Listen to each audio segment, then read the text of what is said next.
Assalamualaikum warahmatullahi wabarakatuh. Bismillahirrahmanirrahim. Alhamdulillahi rabbil alamin. Wa bihi nasta'in ala umuri dunya waddin. Wa nashhadu an la ilaha illallah wahdahu la syarika lahu wa anna Muhammadan abduhu wa rasuluhu la nabiyya ba'da. Wa nusalli wa nusallim ala nabiyyina Muhammad wa ala alihi wa sahbihi wa man sara ala nahjihi bi ihsanin ila yaumil wa ba'd.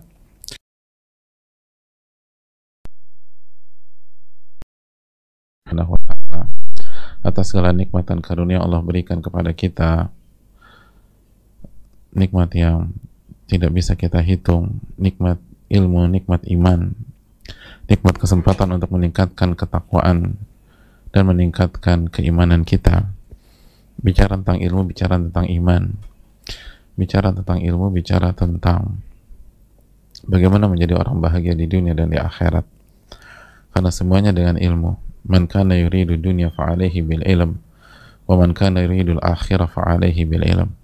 Al-Imam Syafi'i menyatakan, barang siapa yang menginginkan dunia maka dia harus tahu ilmunya, dan barang siapa yang menginginkan akhirat maka dia harus tahu ilmunya. Hadirin Allah muliakan, ini menunjukkan bahwa semua itu dimulai dari ilmu. Semua dimulai dengan ilmu. Makanya konsep Islam adalah tidak melangkah tanpa ilmu. Allah berfirman dalam surat Al-Isra ayat 36, "Wala taqfu ma laysa laka bihi ilmun." Dan janganlah Anda mengikuti sesuatu yang Anda tidak tahu ilmunya. Janganlah Anda mengikuti sesuatu yang Anda tidak tahu ilmunya. Inna sam'a wal basara wal fuada kullu ulaika kana anhu mas'ula. Jangan Anda mengikuti sesuatu yang Anda tidak tahu ilmunya. Sesungguhnya pendengaran, penglihatan, dan hati itu semuanya akan ditanya oleh Allah Subhanahu wa ta'ala. Semuanya akan ditanya oleh Allah Subhanahu wa ta'ala. Oleh karena itu,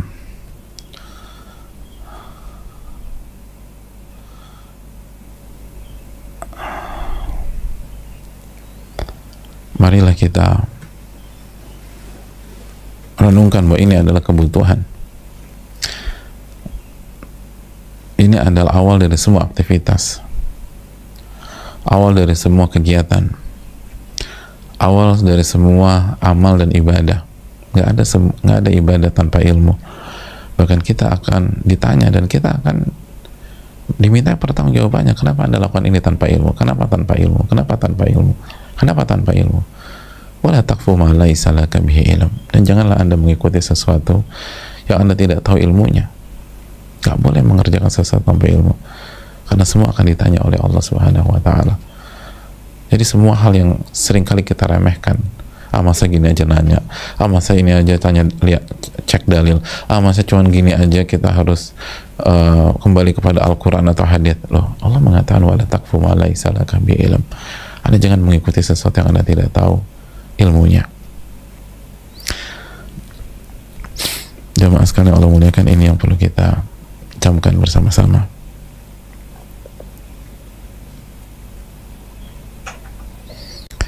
Hadirin yang Allah muliakan,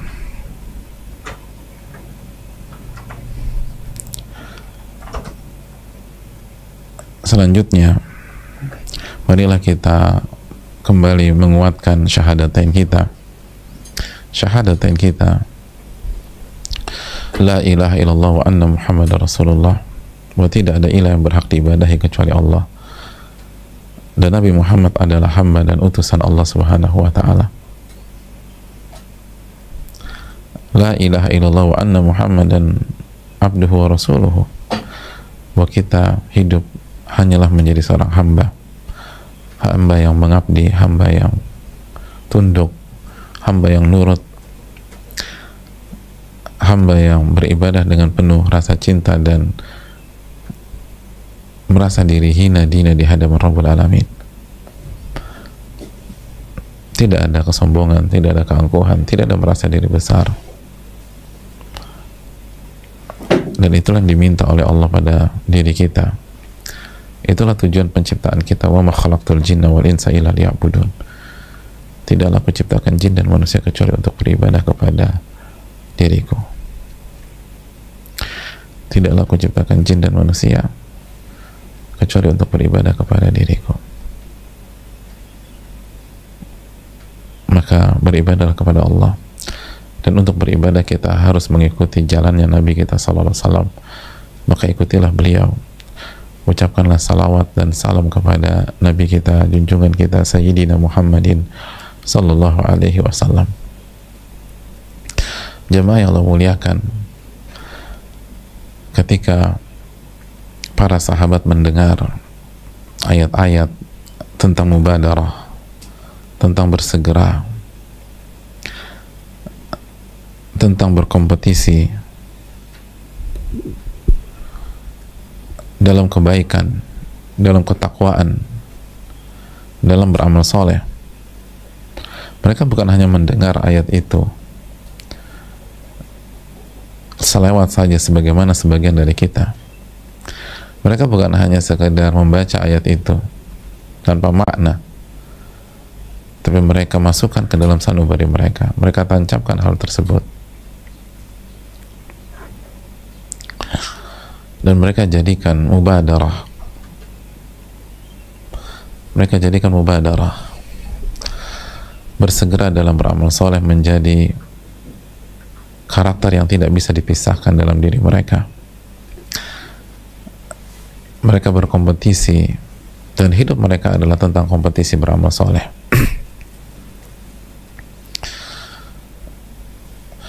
Amal soleh, tapi mengamalkan wasari'u ila magfiratin min rabbikum wa jannatin 'arduha as-samawati wal ard,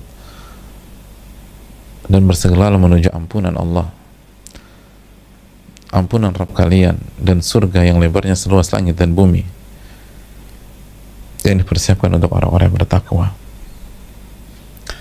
Mereka berusaha mengamatkan fastabiqul khairat, maka berlomba-lomba mengerjakan kebajikan. Dan salah satu potret yang selalu dikenang oleh sejarah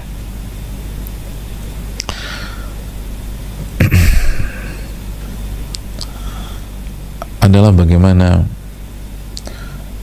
Umar dan Abu Bakar As-Siddiq radhiyallahu ta'ala anhuma ketika Nabi SAW memerintahkan mereka untuk berinfak di jalan Allah, bersedekah di jalan Allah Subhanahu wa ta'ala.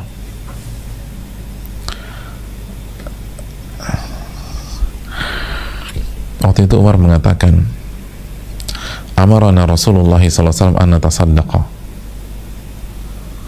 Rasulullah SAW memerintahkan aku, atau memerintahkan kami untuk bersedekah atau berinfak di jalan Allah Subhanahu wa ta'ala. Wa wafaqa dzalika malun indi. Dan pada hari itu aku punya harta yang aku miliki. Maka lihat bagaimana respon orang beriman, orang yang meyakini fastabiqul khairat, orang yang meyakini wasari'u ila magfiratin min rabbikum wa jannatin 'arduha as-samawati wal ard, orang-orang yang meyakini badiru bil a'mal fitanan, bersegeralah dalam beramal sebelum datang fitnah.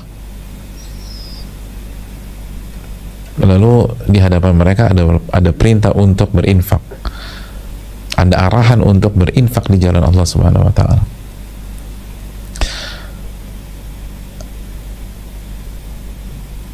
Lihat bagaimana reaksi mereka, dan bandingkan dengan reaksi kita ketika ada kesempatan berinfak dan bersedekah. Apa yang akan kita lakukan? Lalu bandingkan dengan apa yang mereka lakukan. Apa respon kita dan apa respon mereka? Lihat respon Umar bin Khattab radhiyallahu ta'ala secara spontanitas ketika mendengar perintah Nabi SAW untuk berinfak dan bersedekah. Respon Umar bin Khattab radhiyallahu ta'ala secara spontanitas ketika mendengar ada peluang beramal soleh, ada peluang memberikan sesuatu di jalan Allah. Beliau mengatakan, al-yaum asbiku Abu Bakar in sabaqtuhu yaumah.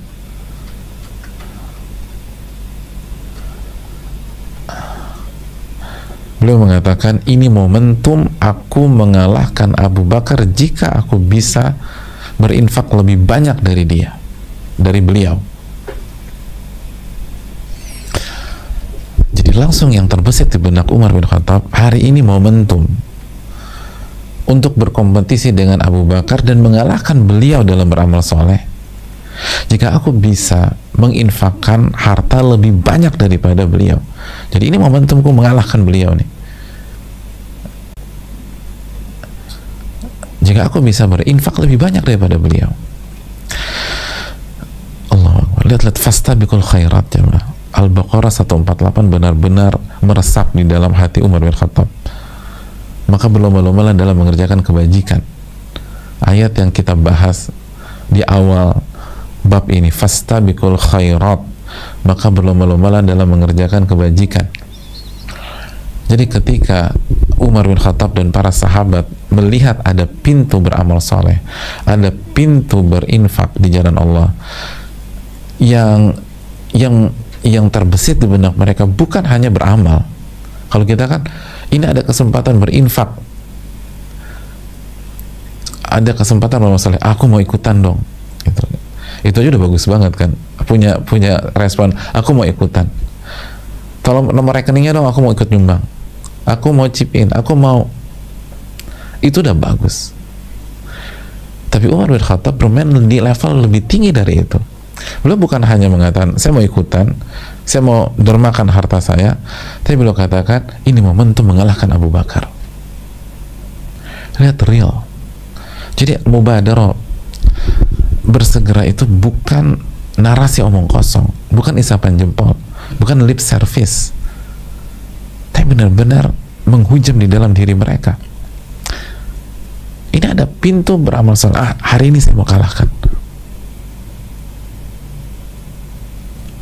Hari ini saya mau kalahkan Abu Bakar. Ini momentum saya.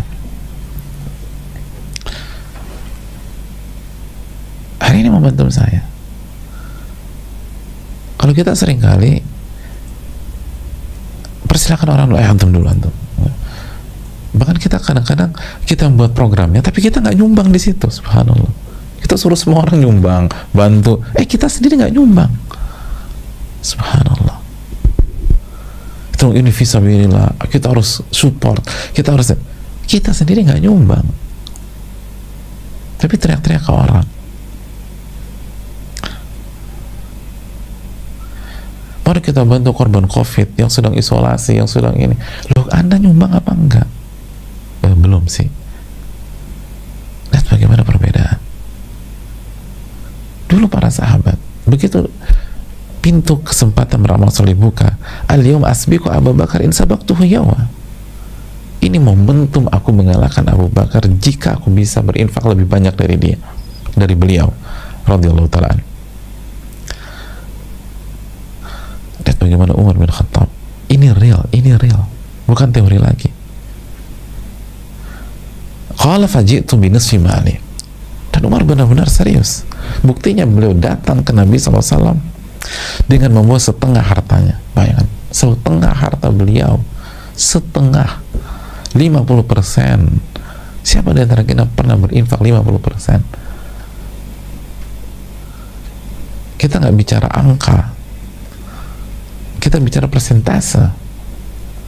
Ada orang pernah berinfak 1 miliar, 2 miliar, 3 miliar, bahkan 10 miliar. Tapi pertanyaannya, 10 miliar itu berapa persen dari hartanya? Ketika dihitung cuma 2%, cuma 3%. Ini Umar bin Khattab 50%. Berarti kalau beliau punya uang 100 miliar pada saat itu, beliau sumbangkan 50 miliar. Subhanallah.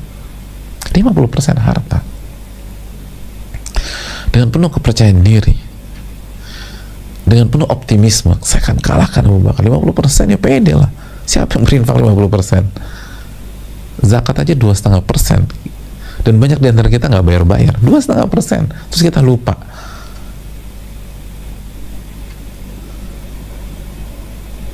2,5%, puluhan tahun nggak bayar zakat, hanya cuma 2,5%. Ini 50%. Jadi jangan kan infak sedekah, 2,5% zakatnya dia nggak bayar.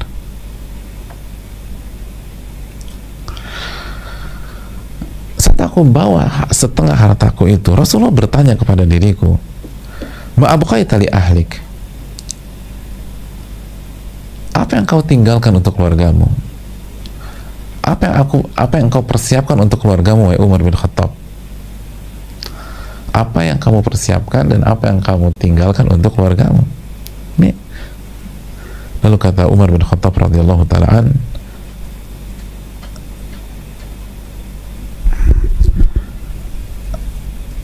mithlah, aku sisakan setengahnya. Aku sisakan setengahnya. Aku sisakan setengahnya. Yang serupa.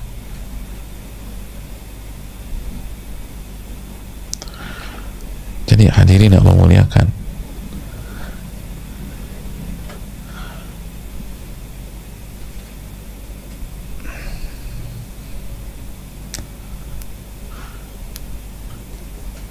setengah itu, lu kasih 10 miliar berarti yang disisakan 10 miliar misalnya, lu infakkan 25 miliar berarti yang disisakan 25 miliar, setengah. Mithlah. Masya Allah jemaah, setengah. Itu gak mudah.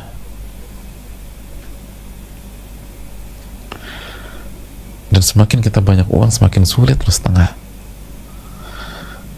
Semakin sulit.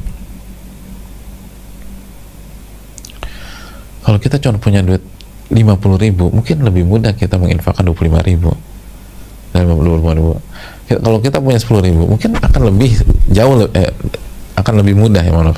Kalau kita punya 50.000, akan lebih mudah kita menginfakkan 25.000. Kalau kita punya uang 10.000, akan lebih mudah kita menginfakkan 5.000.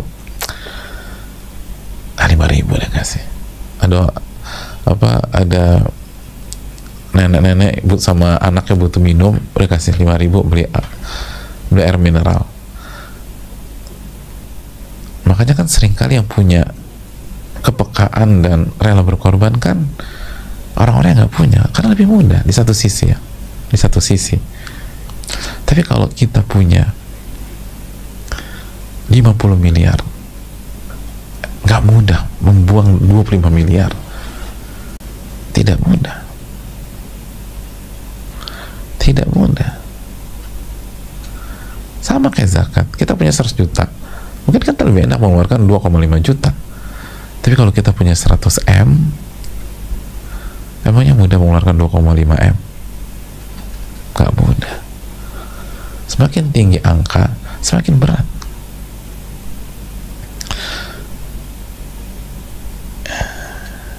Itu tadi, ada nenek butuh air sama cucunya, kita cuma punya 10.000, ada kita kasih 5.000 buat cucu sama nenek tersebut. Ini nek, 5.000, yuk kita berinfak 50%. Tapi kalau ada seseorang, misalnya seseorang tinggal di sebuah daerah elit di Jakarta dan dia punya 2 rumah bersebelahan, ini rumahnya dan sama persis, luasnya sama, bangunannya sama, persis kembar. Terus datang nenek tersebut, lagi datang aja, neneknya nggak minta-minta, datang aja lah, kalau capek segala macam. Terus dia lihat lah, lagi ada di halaman, dia lihat, kira-kira berani nggak kasih, dia bilang ke nenek, itu sebelah rumah saya, buat nenek aja. Siapa yang bilang bisa gitu? Ini sebelah itu rumah saya, buat nenek aja. Padahal orang yang punya 2 rumah di bilangan elit, kira-kira rumah yang satu lagi itu 50% hartanya enggak? Ya nggak mungkin lah. Belum uang cashnya, belum propertinya, belum asetnya, belum sahamnya segala macam. Berat. Nek, ini rumah saya sebelah, buat nenek aja. Tapi orang punya 10.000, itu lebih mudah. Nek, ini udah 5.000 nek, 50%. 50% lebih mudah. Ya orang kayak susah.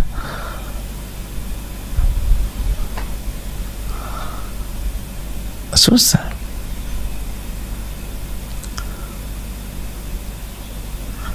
Ini Umar bin Khattab setengahnya Rasul. Subhanallah. Setelah Umar mengatakan demikian, datanglah Abu Bakar As-Siddiq radhiyallahu ta'ala. Datanglah Abu Bakar As-Siddiq radhiyallahu ta'ala. Dan luar biasanya jamaah sekalian, Abu Bakar As-Siddiq radhiyallahu ta'ala datang dengan harta yang sangat banyak. Faqala lahu Rasulullah sallallahu alaihi wasallam. Lalu Nabi SAW bertanya kepada Abu Bakar As-Siddiq radhiyallahu ta'ala, apa yang engkau siapkan untuk keluargamu? Apa yang engkau siapkan dan tinggalkan untuk saudaramu, untuk keluargamu? Apa yang engkau tinggalkan dan apa yang engkau siapkan untuk keluargamu?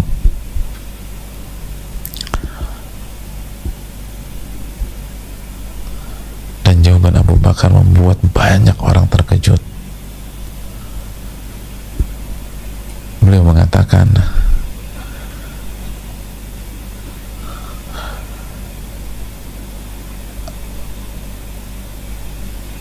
abqaitu lahumullah wa rasulahu.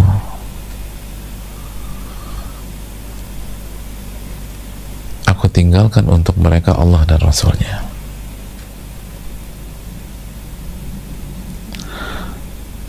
Aku siapkan untuk mereka Allah dan Rasulnya. Artinya semuanya aku berikan kepada engkau ya keluargaku, Allah dan Rasul yang akan lindungi. Seluruh hartanya diberikan, karena Abu Bakar memberikan semua hartanya. Lalu jawabannya sangat dalam, abqaitu lahumullah wa rasulah. Aku tinggalkan untuk mereka Allah dan Rasulnya. Aku siapkan mereka untuk bertawakal kepada Allah dan mengikuti engkau Rasulullah sallallahu alaihi wasallam. Dan aku yakin Allah akan jamin, wa man yatawakkal 'ala Allah fa huwa hasbuh. Barang siapa bertawakal kepada Allah, Allah akan cukupkan. Dan bukan berarti berpangku tangan, bukan berarti jadi ketergantungan, enggak. Tapi yakinnya Abu Bakar As-Siddiq bahwa Allah akan ganti. Yakinnya Abu Bakar As-Siddiq bahwa mana qasat sadaqatun min mal, sedekah nggak akan mengurangi harta. Saya kasih semuanya, nanti Allah ganti. Abqaitu lahumullah wa rasulah. Aku tinggalkan untuk mereka Allah dan Rasulnya. Itu Umar menyatakan, la usabikuka ila syai'in abada. Aku nggak akan pernah bisa mengalahkan engkau wahai Abu Bakar selama-lamanya. Aku nggak akan bisa mengalahkan engkau selama-lamanya. Semuanya dikasih untuk Allah dan Rasulnya, semuanya, semuanya, dengan penuh keyakinan, gak ada maju mundur. Aku siapkan dan aku tinggalkan untuk mereka Allah dan Rasulnya. Allah dan Rasulnya. Lihat bagaimana tauhidnya Abu Bakar As-Siddiq. Tauhid bahwa Allah itu Ar-Rahman Ar-Rahim, Al-Wakil. Tauhid bahwa Allah Al-Ghani. Apa susahnya Allah memakmurkan mereka setelah Abu Bakar menyerahkan seluruh hartanya? Bukankah kita baca surat Yasin, dan Allah kalau mau melakukan sesuatu tinggal bilang kun fayakun, maka terjadilah. Tinggal bilang kun, maka jadi kaya lagi. Artinya nggak ada yang sulit bagi Allah Subhanahu wa Ta'ala. Tinggal kita berusaha, berikhtiar, berjuang. Semuanya. Kita yang hari ini jobless karena pandemi, yang ada kerjaan, paling nggak kita masih punya saldo lah hari ini. Paling nggak kita masih punya pegangan. Lihat bagaimana Abu Bakar hari itu dikasih semuanya ke Nabi SAW, dikasih semuanya, nggak ngeluh tuh, nggak doubt, nggak galau, bahkan dengan keyakinan abqaitu lahumullah wa rasulah, aku tinggalkan untuk mereka Allah dan Rasulnya. Tenang aja. Subhanallah. Jadi kalau kita masih mikir pokoknya papa mama pergi dulu ya, ini ada ATM 20 isinya 20 juta, kalian manfaatkan baik-baik ya, kita masih tinggalkan uang buat anak-anak kita. Abu Bakar enggak, tinggalkan Allah dan Rasulnya. Subhanallah.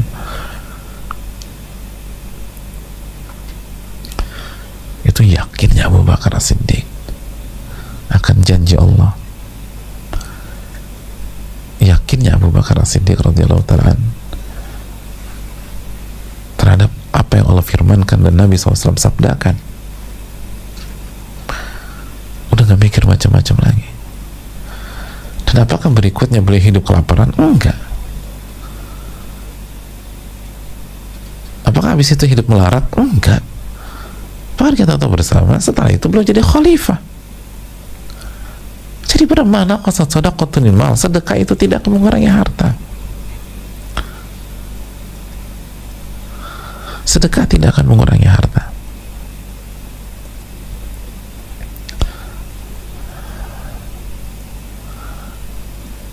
Sedekah tidak akan mengurangi harta. Cuma masalah kita yakin apa enggak. Kita percaya apa enggak dengan konsep tersebut.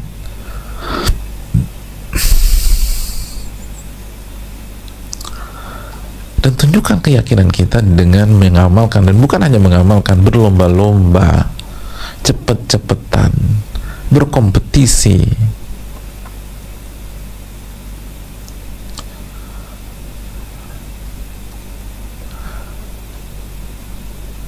Hadirin Allah muliakan.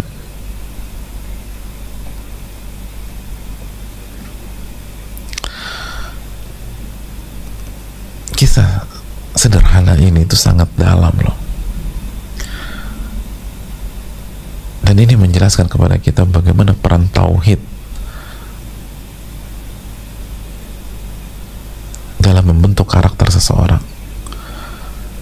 Peran tauhid dalam menumbuhkan keberanian dalam diri seseorang. Bagaimana nggak berani? Semuanya diserahkan. Kenapa? Karena yakin kepada Allah. Yakin Allah Al-Ghani. Allah akan ganti. Allah Maha Kaya. Allah nggak mungkin mencampakkan kita. Idzan la yudayyi'una, sebagaimana ucapan Hajar. Kalau begitu Allah nggak mungkin sia-siakan kita. Hari ini kan kita bukan krisis ekonomi semata, ini kita krisis iman, krisis tauhid.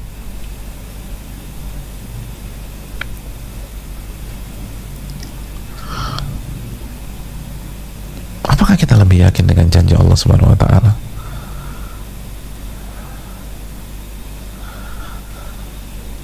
Itu kan yang perlu kita camkan. Lihat bagaimana Abu Bakar As-Siddiq radhiyallahu ta'ala, abqaitu lahumullah wa rasulah, aku tinggalkan untuk mereka Allah dan Rasulnya, aku persiapkan. Ini pelajaran luar biasa.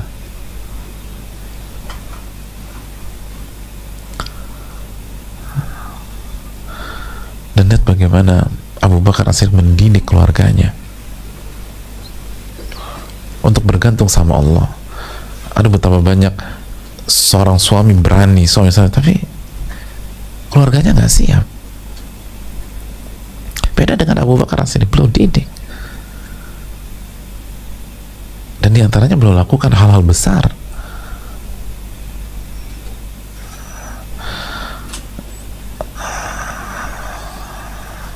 Berbeda dengan kita. Kita udah tahu itu haram, tapi kita tetap kerjakan. Ketika ditanya kenapa tetap kerjakan, kita berdalih, istri sama anakku mau makan apa, bagaimana kita bisa mendidik istri dan anak-anak kita beriman kepada Allah, sedangkan mereka kita jadikan alasan untuk bermaksiat kepada Allah. Mereka kita jadikan alasan bermaksiat sama Allah. Mereka kita jadikan alasan makan uang haram. Mereka kita jadikan alasan untuk tetap mengerjakan hal-hal yang haram. Bedakan dengan Abu Bakar. Keluarganya dididik untuk tunduk sama Allah, untuk yakin sama Allah. Abqaitu lahumullah wa rasulah. Untuk gak bermaksiat sama Allah. Dengan penuh keyakinan. Kontras dengan kita, subhanallah. Kita alih-alih mendidik keluarga kita ke iman, ke tauhid, justru kita jadikan alasan mereka, atau justru kita menjadikan mereka sebagai alasan, mereka sebagai alasan untuk membenarkan praktek-praktek cari uang kita. Subhanallah. Syattani baina musyarrikin wa mugharibi, kata berbeda antara timur antara timur dan barat. Yang satu mendidik keluarganya untuk beriman kepada Allah, yakin sama janji Allah, lebih percaya apa yang Allah janjikan daripada apa yang kita lihat. Tapi sebagian kita menjadikan keluarga sebagai alasan untuk bermaksiat kepada Allah.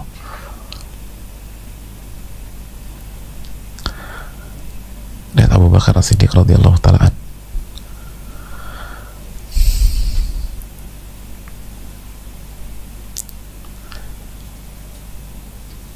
Jadi bagaimana kita bisa menjaga keluarga kita dari maksiat sehingga kita terbebas dari status dayuth la yadkhul jannata dayuth, atau kama qala, tidak akan masuk surga laki-laki yang dayuth, yang membiarkan ada maksiat di keluarga,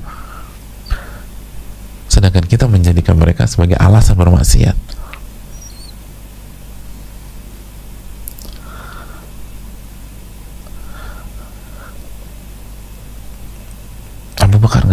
Abu Bakar mengajak keluarga untuk berpacu menjadi yang terbaik, menjadi yang terbaik. Dan nggak berat, sakit emang gampang apa terima kenyataan semua harta dikeluarkan, gak mudah. Tapi kalau kita ingin berjuang ya begitu, sesuai, bukan harus demikian ya, enggak ya. Umar aja tidak bisa sampai titik itu, tapi apa yang sudah kita perjuangkan.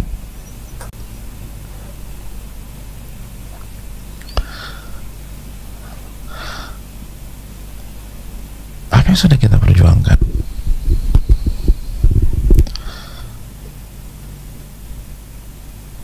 Abqaitu lahum Allah wa rasulah. Aku tinggalkan mereka, atau aku tinggalkan untuk mereka Allah dan Rasulnya. Jadi bagi Abu Bakar, Allah dan Rasulnya lebih penting daripada uang. Dan itu real. Bertakwa kepada Allah, taat kepada Rasul, itu lebih penting dari uang.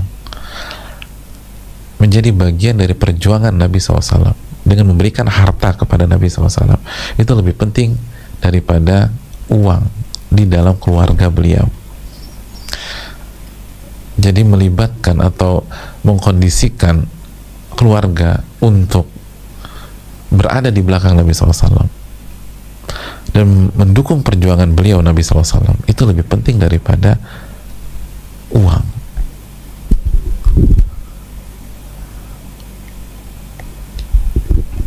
Radhiyallahu ta'ala. Dan jamaskan yang terakhir, sebagian ulama mengatakan rahasia mengapa Abu Bakar mengalahkan Umar bin Khattab radhiyallahu ta'ala, padahal dua-duanya sama-sama mulia. Ini kita sedang membahas antara ranking 1 dengan ranking 2. Nggak ada pecundang di sini, nggak ada orang gagal di sini, nggak ada ahli maksiat, nggak ada ahli fajr, nggak ada ahli fasik. Ini sedang membahas ranking 1 dan ranking 2 umat ini. Ini sedang membahas antara khalifah pertama dan khalifah kedua. Dijelaskan, sebagian ulama mengatakan bahwa Umar bin Khattab itu semangat beribadah, semangat beramal soleh, tapi masih menjadikan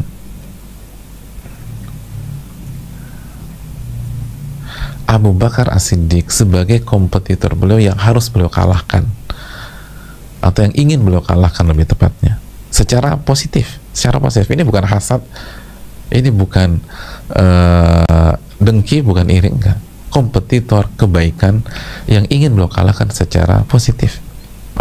Umar masih di sisi itu. Makanya kan kata Umar, al-yawm asbiqu Abu Bakar in sabaqtuhu yawma. Ini momentum saya mengalahkan Abu Bakar jika aku bisa berinfak lebih banyak daripada beliau. Jadi masih menjadikan pihak lain, sosok lain sebagai kompetitor yang ingin dikalahkan. Jadi masih ngelihat lain. Abu Bakar enggak, coba. Abu Bakar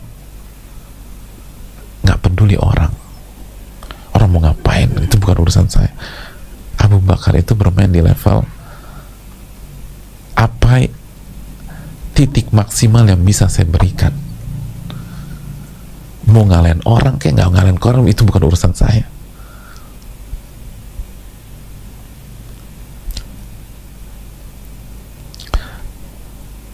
Abu Bakar As-Siddiq radhiyallahu ta'ala itu berjuang untuk sampai di level terbaik dari dirinya sendiri.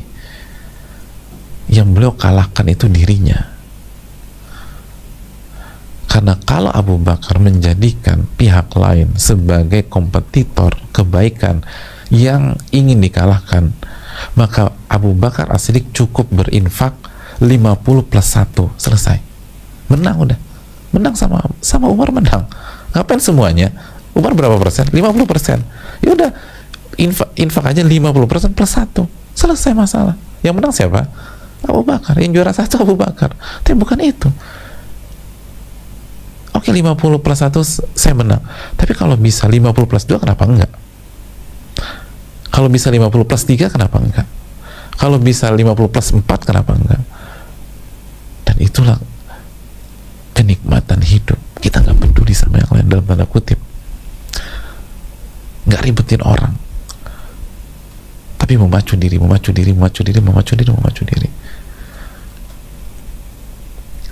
Dalam tanda kutip kita punya dunia sendiri, bukan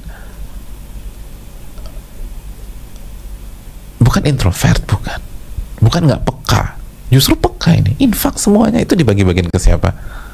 Ke lingkungan. Ya kan dalam di Tabuk kan, untuk persiapan Tabuk. Peka. Ini bukan tentang introvert, ini bukan tentang nggak peka, justru peka. Tapi tidak menjadikan pihak lain sebagai kompetitor. Yang dijadikan kompetitor adalah diri sendiri.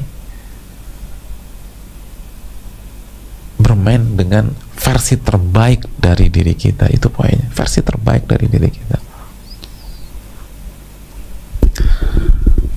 Sehingga kita nggak hidup di bawah bayang-bayang orang, nggak hidup di bawah orang.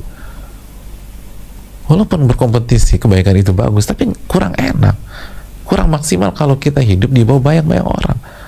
Si A begini, saya begini, si A begini, saya. Itu bagus, tapi bukan level tertinggi. Level tertinggi adalah kita punya target sendiri.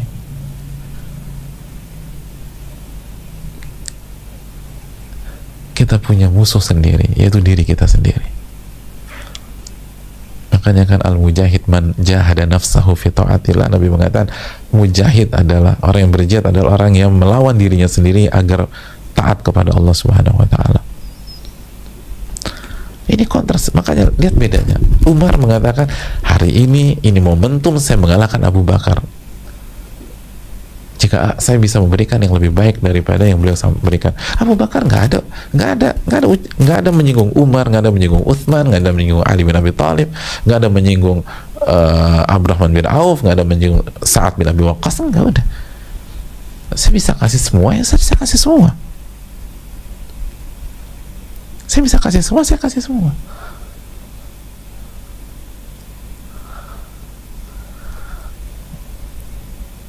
Hidupnya tuh sama Rabbul Alamin, subhanallah. Enak.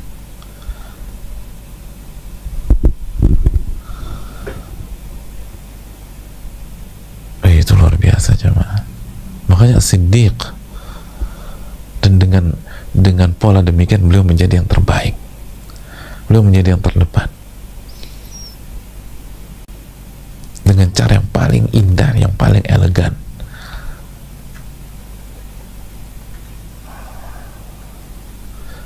Tiba-tiba yang lain kalah aja gitu ya, tanpa beliau sadari. Dengan beliau menggunakan pola begitu, si A kalah, si B kalah, si C kalah, sampai Umar kalah.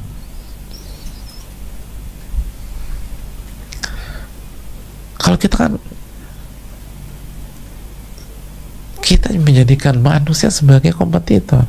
Udah gitu bukan kompetitor kebaikan pula, lebih mengarah kepada hasad, lebih mengarah pada dengki, lebih mengarah pada cemburu. Makanya hidup kita nggak tenang. Hidup kita nggak tenang.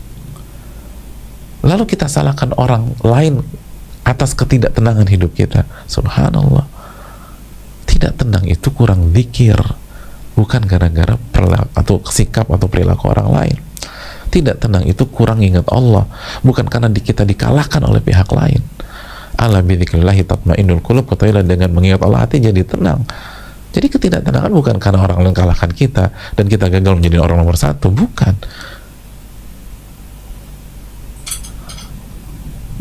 Tidak tenang adalah ketika kita lupa berzikir kepada Allah. Makanya lihat nuansa yang dibangun Abu Bakar apa? Abqaitu lahumullah wa rasuluh, aku tinggalkan untuk keluargaku Allah dan Rasulnya. Udah gak mikir yang lain. Kalau kita kan, itu anak-anak sama saja tenang ada tetangga, Masya Allah gitu ya. Tenang ada tetangga. Itu anak-anak sama siapa? Udah titip-titip tetangga, aman. Kita nggak bilang, ada Allah subhanallah.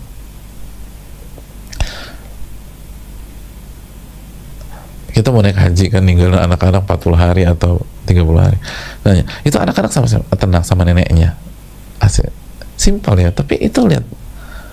Kita nggak mengatakan, saya tinggalkan untuk anak saya Allah dan Rasulnya.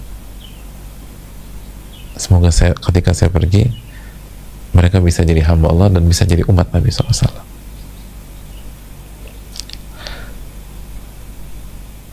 Itu Masya Allah ya. Hadirin yang Allah muliakan.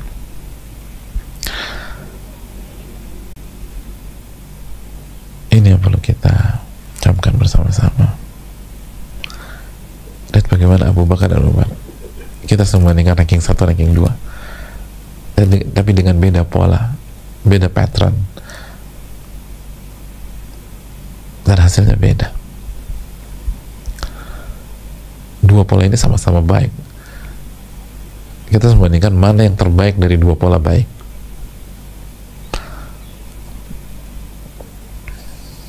Itu kan baik. Allah Ta'ala alam bisawab. Dan ini menunjukkan sekali lagi bagaimana mereka bukan hanya membaca dan menghafal ayat-ayat tentang bersegera dalam kebaikan, tapi mereka hujamkan dalam diri mereka dan mereka amalkan. Mereka amalkan. Allah Ta'ala alam bisawab. Saya rasa cukup sampai di sini. Kita buka sesi tanya jawab. Wassalamualaikum warahmatullahi wabarakatuh wa ala alihi wa sahbihi ajma'in.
Assalamualaikum warahmatullahi wabarakatuh. Barakallahu fiik, fikum barakallah. Semoga Ustaz, tim dan seluruh umat Islam senantiasa dalam perlindungan dan rahmat Allah Subhanahu wa taala.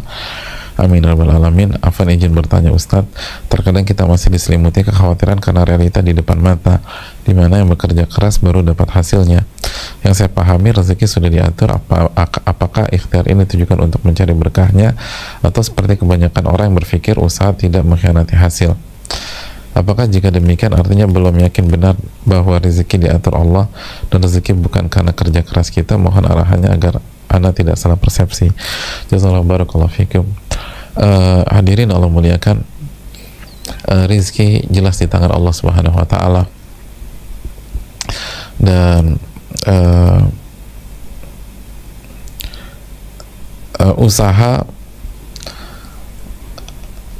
tidak akan mengkhianati hasil jika kita memahaminya dengan pemahaman yang benar. Kalau kita hanya memahami dari segi angka, ada banyak orang yang bekerja keras tapi nggak dapat apa-apa,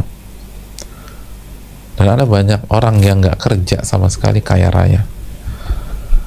Itu clear lah gitu. Ada banyak orang, jangankan kerja keras, baru lahir udah kaya dia, nggak ngapa-ngapain, dan seumur hidupnya nggak pernah capek, fulus ada.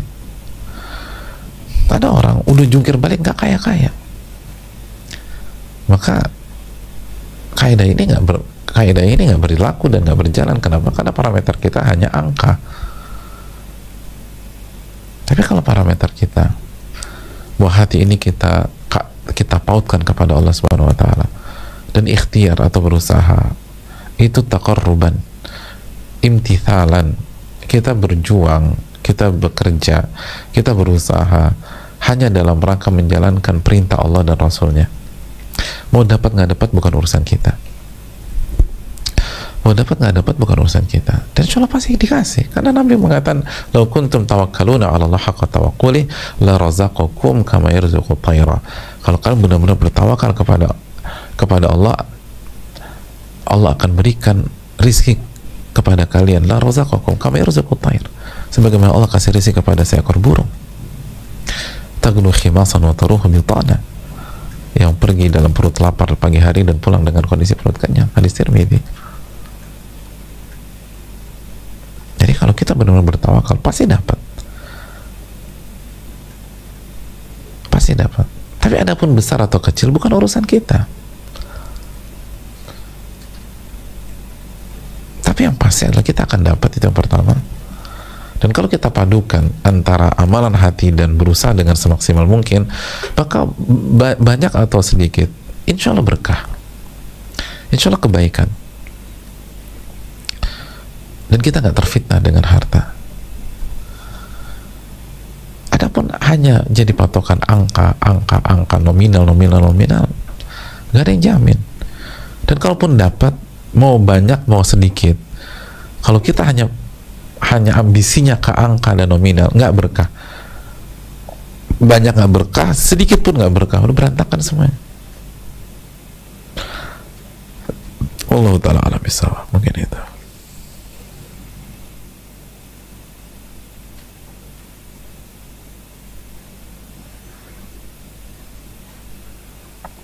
Assalamualaikum warahmatullahi wabarakatuh. Waalaikumsalam warahmatullahi wabarakatuh. Semoga Ustadz, keluarga, tim, semua umat muslim di dunia mendapatkan rahmat dari Allah. Mohon izin bertanya Ustadz atas kebodohan yang saya miliki untuk hadis perlombaan sedekah antara Umar dan Abu Bakar, menunjukkan bagaimana Abu Bakar menghabiskan semua harta dunia untuk sedekah. Lalu pada bab niat, hadis yang diriwayatkan Sa'ad bin Abi Waqqas, yaitu saat Rasulullah menjenguknya saat sakit, menunjukkan bahwa saat infak meninggalkan sepertiga untuk keluarga. Apa kondisi sakit dan saat yang membedakan dua pesan hadis ini Ustadz? Mohon pencerahannya, barakallahu fikum, jazakallah. Pertanyaan yang sangat bagus yang berkaitan dengan materi ini, jazakallah khairan. Hadis ini dalam kondisi normal, adapun dalam kondisi sakit yang secara medis atau intuisi mengarahkan kepada kematian, maka tidak boleh lebih daripada sepertiga. Nabi SAW bersabda, "Ats-tsuluts wa tsulusu katsir." Dan kita sudah bahas ini. Di bab ini pun sempat kita bahas ini. Jadi kondisi normal, Abu Bakar kondisi normal, kondisi sehat, kondisi nyaman, atau kalau sakit ya udah sakit-sakit biasa lah. Adapun kalau sakit yang secara medis atau secara dugaan kuat akan mengarahkan kepada kematian, maka tidak boleh lebih dari sepertiga. Ats-tsulutsu waats-tsulutsu katsir, kata Nabi kepada Sa'ad bin Abi Waqqas, sepertiga dan sepertiga sudah maksimal. Kenapa demikian? Karena kalau kita dalam kondisi akan menjelang kematian, maka uang tersebut sudah, kalau bahasa kita, satu kaki sudah milik ahli waris. Kita nggak boleh zalimi. Jadi ahli waris sudah terlibat di uang tersebut. Allah tahu. Dan sebagian ulama membahas, boleh nggak kita berinfak seluruh harta kita sebagaimana hadits Abu Bakar ini. Sebagian mereka mengatakan boleh dengan syarat dalam kondisi normal. Yang kedua, iman kita itu kayak Abu Bakar. Kalau enggak, jangan coba-coba deh. Akhirnya kita jadi benalu nanti. Akhirnya kita nyusahin orang. Akhirnya kita berharap sama orang dan seterusnya. Tapi kalau benar-benar yakin ada teladan dari Abu Bakar As-Siddiq radhiyallahu anhu, dan nggak mudah. Jangan sok-sok pede.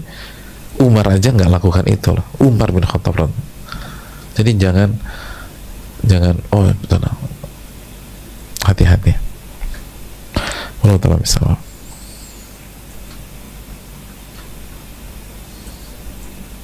Assalamualaikum warahmatullahi wabarakatuh. Waalaikumsalam warahmatullahi wabarakatuh. Semoga Ustadz, tim dan seluruh umat muslim di dunia diberikan rahmat oleh Allah Subhanahu wa taala. Amin ya rabbal alamin. Ustadz, saya ini pendosa, banyak dosa yang saya lakukan, dan pada saat itu banyak petunjuk jelas dari Allah Subhanahu wa taala. Namun saya abaikan, dan sekarang saya jatuh sejatuh-jatuhnya dan lemah. Bantu beri nasihat saya Ustadz untuk bangkit lagi menyebut iman dan hidayah Allah. Jazakallahu khairan. Barakallahu fikum.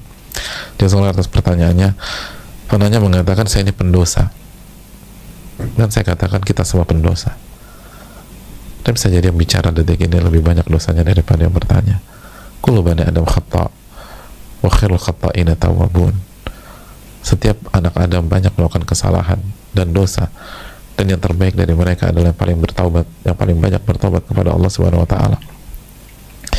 Dan jamaah sekalian Allah muliakan, ingatlah selalu surat Al-Baqarah ayat 268. Ketika Allah berfirman, asy-syaitanu ya'idukumul faqra wa ya'murukum bil fahsya wallahu ya'idukum maghfiratan minhu wa fadla. Asy-syaitanu ya'idukumul faqra. Syaitanlah yang menjanjikan, menakut-nakuti kita tentang kefakiran, pesimis, kekhawatiran, kegalauan, merasa kerdil, merasa kecil, merasa rendah diri, bukan rendah hati, rendah diri. Lalu setelah itu dia akan ngajak kita kepada hal yang keji. Jadi ketika harapan kita dipupus sama syaitan, kita putus asa, baru nextnya dia akan ngajak kita melakukan perbuatan keji. Emang saya nggak ada bakat jadi orang baik, udah saya mati aja dia, atau saya lakukan A, saya lakukan B, lakukan C. Itu syaitan. Adapun Allah, wallahu ya'idukum maghfiratan minhu wa fadla. Allah Subhanahu wa taala menjanjikan ampunan dan karunia dari sisinya. Ampunan. Allah menjanjikan ampunan. Ini kan pesan bagi kita, separah apapun kesalahan Anda, minta ampun sama Allah. Dan harapan itu pasti ada. Harapan itu ada. Harapan itu ada. Lihat bagaimana Nabi SAW begitu simpel.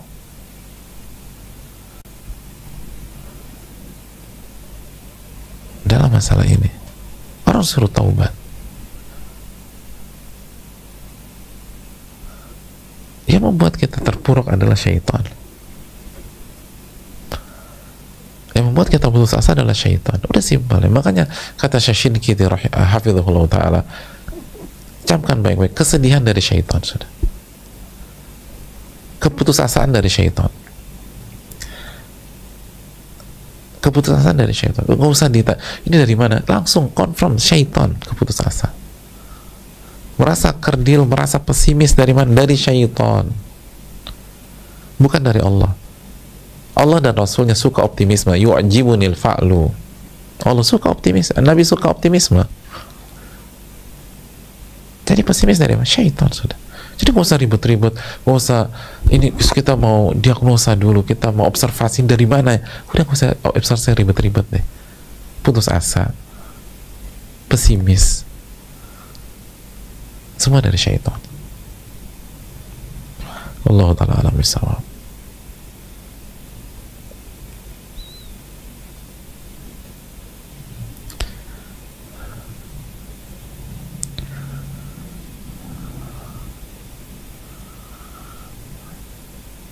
Saya rasa cukup sampai di sini. Jazakallahu khairan. Semoga bermanfaat. Semoga Allah menerima amal ibadah kita, memberikan kita ilmu yang bermanfaat dan menjauhkan kita dari ilmu yang tidak bermanfaat. Allahumma inna nas'aluka ilman nafi'an wa na'udzubika min ilmin la yanfa'. Rabbana taqabbal minna subhanaka wa bihamdika la ilaha illa anta astaghfiruka wa atubu ilaik. Assalamualaikum warahmatullahi wabarakatuh.